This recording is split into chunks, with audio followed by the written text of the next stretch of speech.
Bubba, we have an update. We talked about the Russians. We had an American astronaut. We were trying to get to the space station, and we had an issue and actually sent these astronauts pummeling back to Earth. Watch it. Thank the Lord they got back safely, but it was a very hairy situation. And we have Doug Wheelock, who's been on the show before. Yeah, last time we talked to Doug, he was a couple of 100 miles overhead, flying three times faster than a rifle bullet. Yeah, and he's been there, and we've talked to him when he was on the space station. And Doug, we reached out to you when the story first broke, and you were saying, "Hey, we're trying to gather information." So welcome back to the program, and I hope you can give us an update. Yes, thanks a lot for having me, Rick and Bubba. Thank you so much. And my greetings to all the listeners there, and hope you guys fared okay through the big storm. You guys get a lot of rain up there? We didn't get, we got some in Birmingham, but we're so far inland. It was really kind of a mild issue where we are. But boy, the Gulf Coast, they really, really took a hit.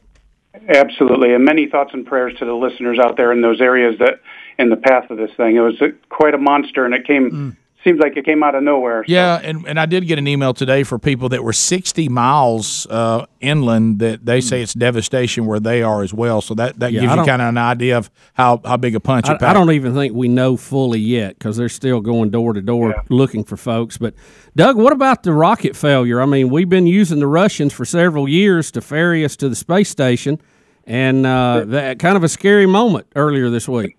That's right. It was just yesterday morning. We had a launch go out of Baikonur, Kazakhstan, which is where we've been launching with the Russians from. It's actually from the same launch pad that Yuri Gagarin launched from back with the first human in space back so many years ago.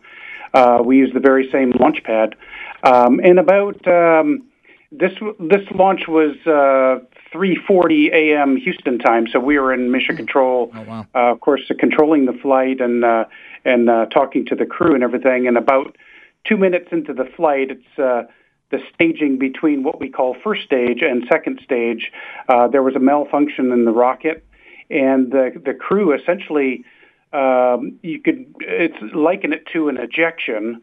There's an abort system that fired automatically to get the Soyuz capsule where the crew were sitting off of that booster before it ends up being a fireball or something like that. Now, fortunately, that did not happen. The fireball did not happen, but the abort system kicked in just as designed, and so we're very, very grateful. It's quite a harrowing ride coming back in through the atmosphere in that capsule. We do land on land. We have one parachute, a main parachute that's huge, but we land on the Kazakh steppe in the central part of south central Kazakhstan, and it's a very controlled landing. It feels like you're in a car crash, sort of, and you have a cocoon that you kind of sit in, and you make sure all your parts are inside of that cocoon so you're safely protected